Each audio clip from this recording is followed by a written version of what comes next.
Amém? Amém. Quantos estão felizes por estarem aqui?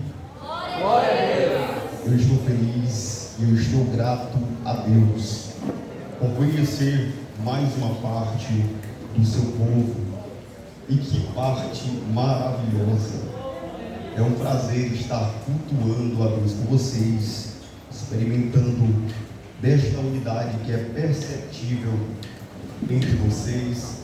Que vocês continuem assim, louvando ao Senhor, glorificando ao nome dele.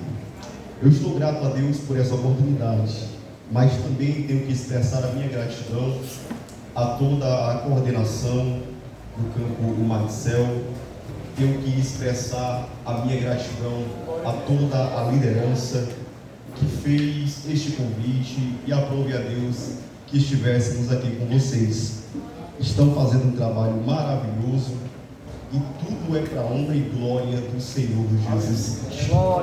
Quero direcionar um agradecimento pessoal ao meu amigo Felipe, ao qual Deus nos apresentou no trabalho. Nós trabalhávamos no Paraíba e lá o Senhor nos apresentou.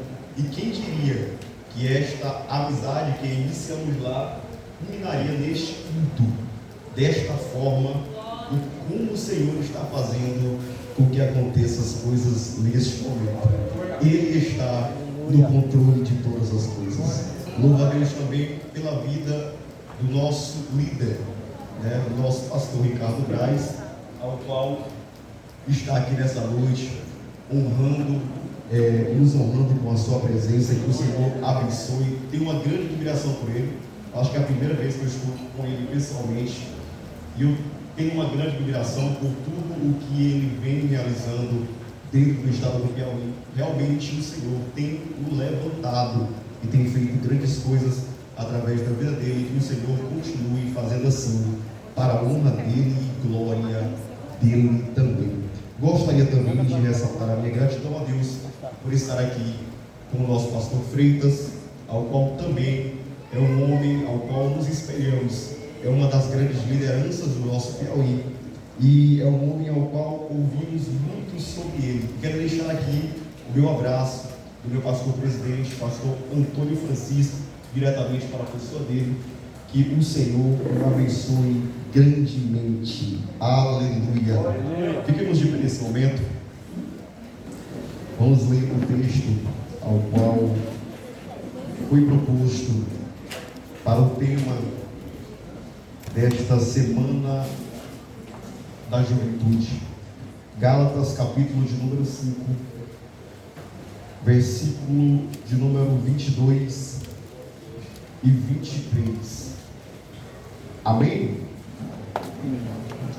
O texto sagrado diz: mas o fruto do Espírito é amor, alegria, paz, paciência, benignidade, bondade, fé ou fidelidade, brandura, temperança.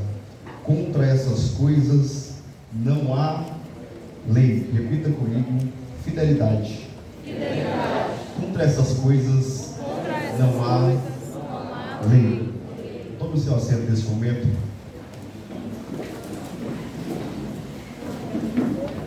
O povo de Deus, em toda a sua história, ele sempre enfrentou inimigos ou perigos ao qual iam de encontro da fidelidade de Deus ou da fidelidade do povo para com Deus. Se nós observarmos a história, nós podemos dividir basicamente em duas ferramentas que o inimigo usou para tentar minar a fidelidade da igreja em relação a Deus. No Antigo Testamento, ele usou uma ferramenta chamada idolatria. Se nós observarmos durante todo o Antigo Testamento, nós vamos ver que o principal inimigo da fidelidade do povo para com Deus era a idolatria. O povo se afastava de Deus e logo levantava bezerros de ouro. O povo se afastava de Deus e logo levantava altares para outros deuses. Colocava Deus em segundo plano trazia algo ao qual eles podiam tocar, ao qual eles podiam ver, ao qual para eles tinha algum valor em primeiro plano, e deixavam a fidelidade a Deus de lado, servindo assim de forma idólatra a outros deuses. Filipe, este perigo aconteceu no Antigo Testamento, mas ele ainda acontece hoje. Se nós ampliarmos a nossa visão, nós veremos que sim, a idolatria ainda é um perigo para a fidelidade da igreja. A igreja hoje não se curva diante de ídolos, mas talvez nós geramos outros ídolos para que nós possamos nos colocar diante deles.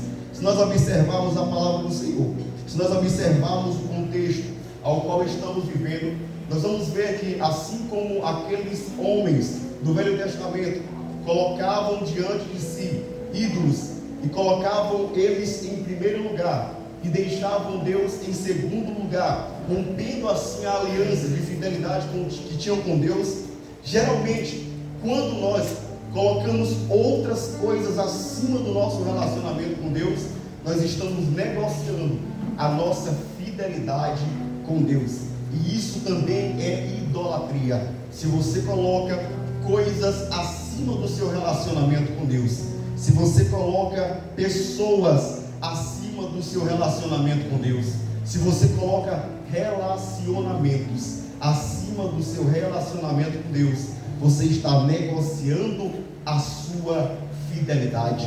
Porém, o Senhor, Ele está aqui nessa noite para nos admoestar, para nos repreender, para fazer com que caiam as escamas dos nossos olhos e que todo espírito de idolatria seja repreendido no meio de nós nessa manhã. O Senhor, Ele tem o interesse de nos fazer manifestar aquilo que é puramente em essência dele, que é a sua fidelidade. Ele é a principal expressão de fidelidade e Ele deseja que nós manifestemos isso, e precisamos enfrentar os perigos contra a fidelidade da igreja.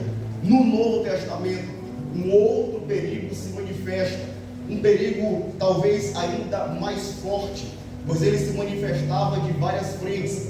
Ele se manifestava através dos ensinos que eram manifestados dentro da igreja, mas também de forma externa, através das filosofias. Que perigo era esse, Filipe? Era o perigo da heresia.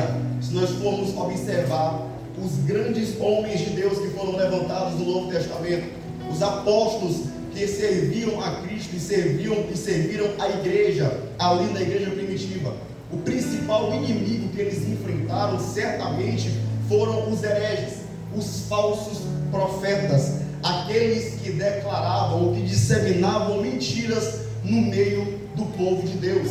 E nós observamos a carta que Paulo escreve aos Gálatas. Paulo, ele está justamente enfrentando um inimigo, e este inimigo é justamente a heresia. Neste tempo, basicamente, duas heresias, elas prevaleciam, ou elas se colocavam com um poder maior de persuasão diante do povo. A primeira heresia, ao qual se colocava diante do povo de uma forma muito perigosa, era a heresia do gnosticismo, que não era uma religião, mas era uma filosofia. Era uma filosofia que estava sendo infiltrada no meio da igreja, ao qual negava a plena divindade de Cristo e também negava a plena humanidade de Cristo. Eles diziam que não era possível que o nosso Cristo, ao qual desceu dos céus, habitou entre nós, morreu e ressuscitou pelos nossos pecados, não era possível que Ele fosse Deus. Por quê? Porque para o gnosticismo, o corpo humano para nada serve, e seria impossível uma divindade habitar no corpo humano, porque a nossa matéria para nada serve, a nossa matéria é totalmente ruim, então nada de bom poderia surgir ou sair do nosso corpo. Quando eles disseminaram este ensinamento, começou a entrar no meio da igreja falsos ensinos, ao qual começaram a distribuir heresias no meio da congregação. Paulo veio combater esta heresia do gnosticismo quando ele escreveu a igreja aos Colossenses, a carta aos Colossenses. Ele tratou, porque lá em Colossenses era o centro do gnosticismo. O gnosticismo estava espalhado por toda a região, por todas as igrejas no tempo da igreja primitiva, porém em Colossenses era onde existia a maior concentração de hereges que disseminavam o gnosticismo. Porém, Paulo ele vai escrever no capítulo 2, no versículo 9 de Colossenses, ele vai colocar Cristo na posição em que ele verdadeiramente deve estar. Ele diz que em Cristo habita corporalmente toda a plenitude de Deus. Ele está dizendo, não importa o que o gnosticismo diz, não importa o que os homens dizem, no corpo de Cristo habitou toda a plenitude de Deus, e isso o tornou apto para ser entregue como um cordeiro perfeito, um cordeiro puro e um cordeiro imaculado, um cordeiro sem mancha. O povo diz, os hereges dizem que o corpo humano é imperfeito. Sim, o nosso corpo é imperfeito, mas Cristo veio com um corpo perfeito, se entregou como um cordeiro perfeito, sem manchas, imaculado, e nele sempre habitou toda a plenitude e o poder de Deus. Existia uma outra heresia, ao qual era muito forte dentro daqueles tempos da igreja primitiva, e é esta heresia que Paulo enfrenta quando ele escreve a carta aos Gálatas, quando ele escreve a carta à igreja que está na Galácia. E que heresia era essa, Felipe? Era a heresia do legalismo.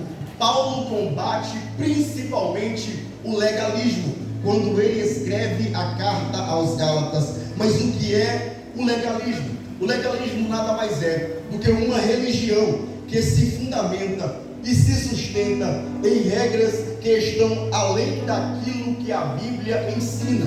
São coisas que os homens inventam e tentam acoplar e tentam misturar com o ensino bíblico, a fim de açoitar e colocar pesos, provocando no povo um sofrimento vão, impondo regras fora do contexto bíblico, coisas que Deus não disse para fazer, eles dizem faz, coisas que Deus não disse que Deus não colocou como regra, e eles adaptam e eles empurram isso como regra, a fim de colocar a todos os que seguem o legalismo em uma posição ao qual possam se colocar como homens que justificam as suas obras, como homens que observam as suas obras, e através da observação das suas obras se colocam em uma posição de justificação pelas obras, não por Cristo.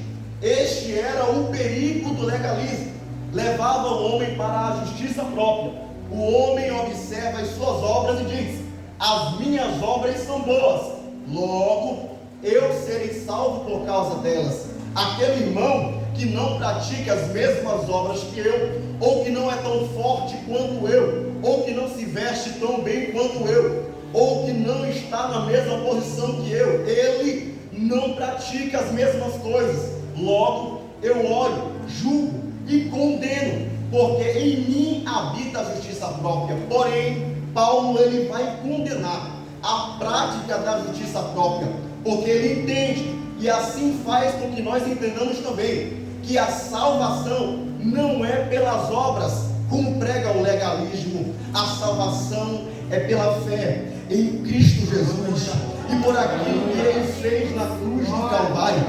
Você não vai ser salvo por aquilo que você faz ou por aquilo que você deixa de fazer. Você vai ser salvo porque Cristo morreu na cruz do Calvário por você e Ele praticou toda boa obra. Você vai ser salvo por aquilo que Cristo fez. por aquilo que Cristo executou na cruz do Calvário, porque Ele rasgou a dívida, porque Ele limpou a nossa alma do nosso pecado. Nós estávamos entregues, nós estávamos condenados, existia uma dívida no nosso nome que nós não poderíamos pagar. O legalismo dizia que se você se esforçasse, talvez você conseguiria alcançar, porém eles sempre tropeçavam nas regras que eles mesmos criavam e geravam para si condenação. Porém Paulo vai dizer: vocês não foram chamados para isso, vocês foram chamados para a liberdade de Cristo,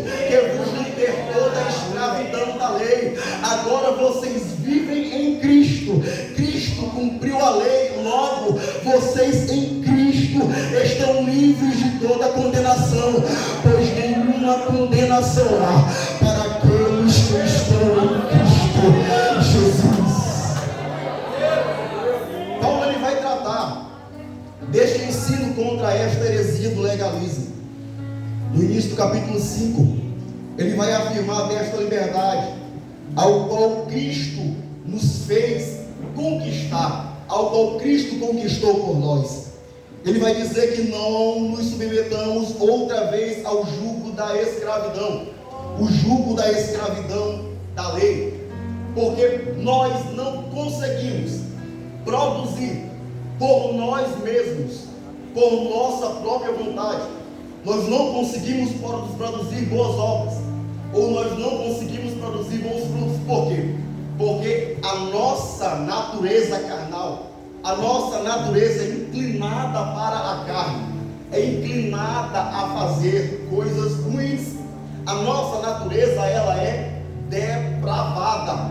Todos nós nascemos na carne, todos nós nascemos dominados pelas coisas da carne, até que haja uma intervenção, e essa intervenção é do Espírito Santo de Deus. Então nós chegamos ao entendimento de que nós não somos capazes de produzir o fruto do Espírito, mas nós não estamos livres da responsabilidade, ou de toda a responsabilidade, porque nós temos a responsabilidade de cultivar o fruto do Espírito. A graça de Deus, ela nos cobriu por inteiro, apesar de nós mesmos, apesar das nossas falhas, apesar das nossas dificuldades. A graça de Deus nos alcançou, a graça de Deus nos tomou, Deus nos tomou para si, Ele nos abraçou e Ele não abre mão de nós. Então, a partir do momento em que nós estamos cobertos pela graça, por causa da graça, aquilo que nós nos desgastávamos muito para realizar pela lei, ou aquilo que gerava muito esforço na nossa carne, agora nós praticamos no descanso. E que descanso é esse, Felipe? O descanso que nós alcançamos em Cristo Jesus, com o conhecimento daquilo que Ele fez e conquistou por nós. Quando nós conhecemos a obra salvífica de Cristo e os benefícios que Ele trouxe para nós, Ele nos elegeu antes da fundação do mundo, Ele nos redimiu, nos limpou de todo o nosso pecado, Ele nos selou com o Espírito Santo e está nos guardando como herança para ser entregue a Cristo Jesus. É o que Paulo escreve em Efésios no capítulo 1. Quando nós temos o conhecimento, quando nós temos a noção da abrangência da graça de Deus, nós nos colocamos em uma posição de descanso. Agora eu estou em descanso, porque eu sei que eu estou em Cristo, e se eu estou em Cristo, eu não tenho mais medo de ir para o inferno, porque Cristo me garante a entrada nos céus. Uma vez que antes, pela lei, tentávamos alcançar tais frutos, tais obras, mas não conseguimos. Por quê? Porque a lei em si, ela é boa, A lei em si é perfeita, porém a mídia que ela tinha que ultrapassar para que o benefício dela pudesse ser alcançado era corrompida. Que mídia é essa? Essa mídia somos nós. O meio pelo qual ela teria que passar somos nós.